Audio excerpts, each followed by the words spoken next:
a city like San Francisco, where the voters are, you sort of got a harder case to make with voters.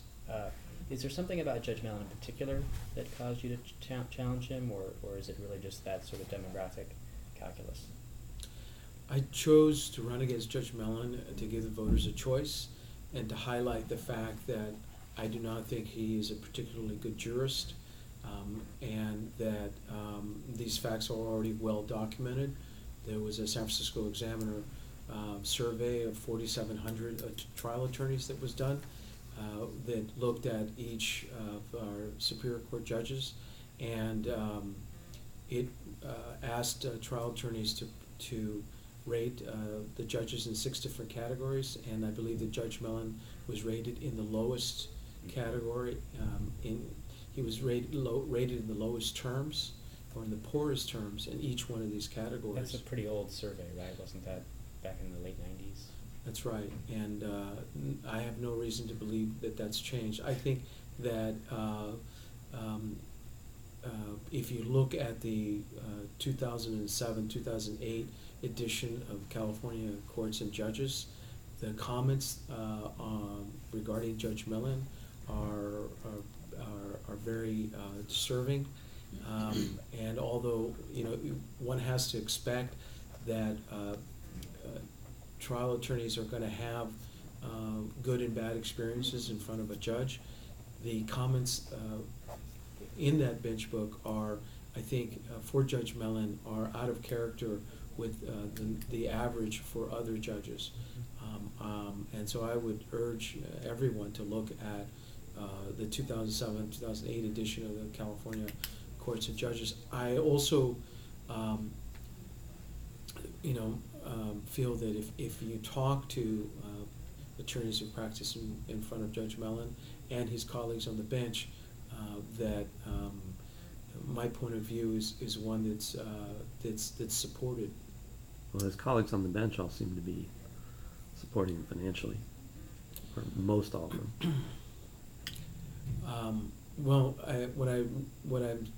What I mean is that if you speak to them privately, and I don't know, how well they will speak to a reporter, but I'm sure you have relationships with various individuals, and if you speak to them candidly, I think that they certainly would not put my opponent as one of the beacons or leaders on the court, particularly in terms of demeanor, and I think that they would put him near or at the bottom.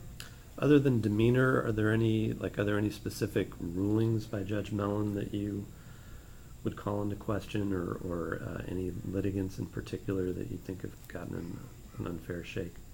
No, but I think that the point is that first, when you ask about someone's qualifications, it matters more how they behave and what their disposition is, or whether or not they try cases. You have a number of judges who tried very few cases before taking the bench who made excellent judges because they're fair, because everyone feels like they're getting a fair shake.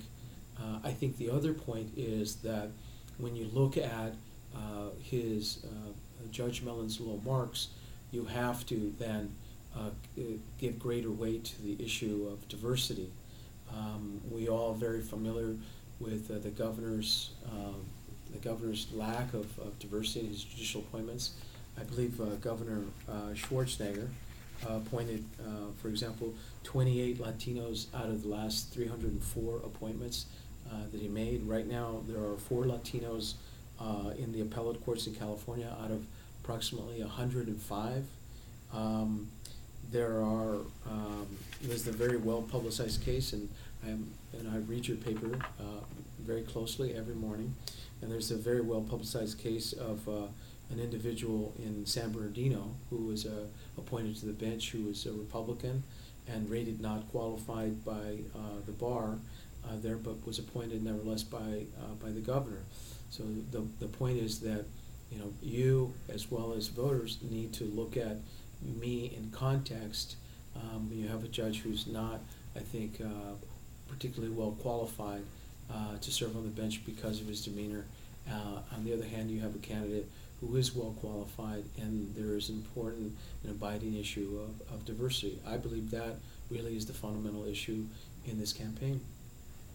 Just to play devil's advocate, I believe Governor Schwarzenegger has made 5 appointments to SF Superior Court, and 3 are women, and I believe 2 are minorities. So could voters say, yes, there have been too many white men appointed in the past, but more recently the appointment process in San Francisco seems to be working, and the diversity picks are coming, so let's stick with that?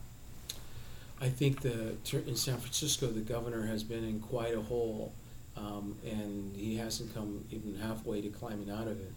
The first, for example, Hispanic who was appointed to the San Francisco court was in 1978.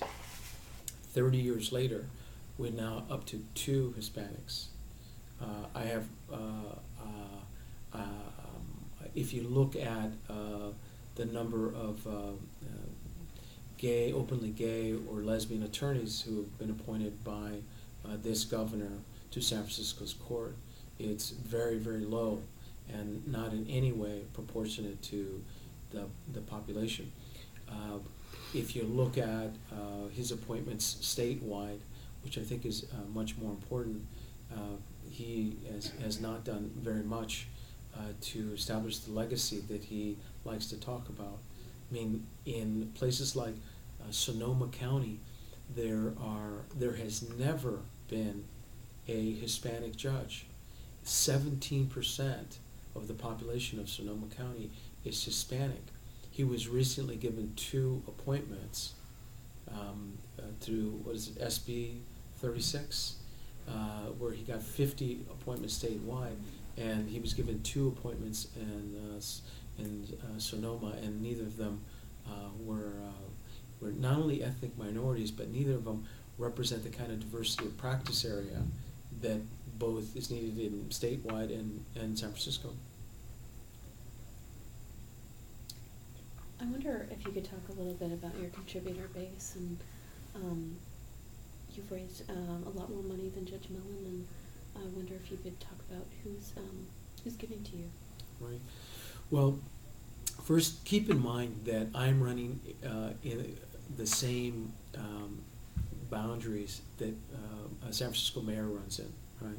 I'm running in San Francisco. It's 800,000 people, and when, for example, Mayor Newsom ran 4 years ago, he raised $5 million, more than $5 million, right?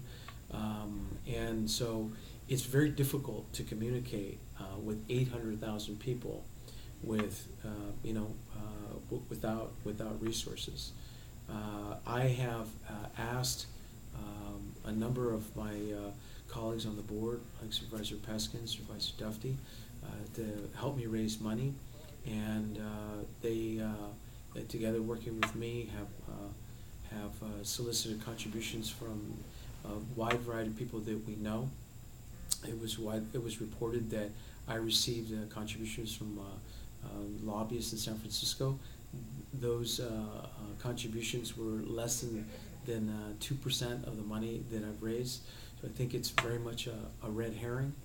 I think it's very comparable to what the judges do, which is they have a network where they raise money essentially from each other. We noticed that Judge Mellon, my opponent, raised $5,000 from the wife of the Supreme Court Justice. I am sure that I did not raise that amount of money from all the lobbyists combined that gave me money. It was much smaller amounts combined.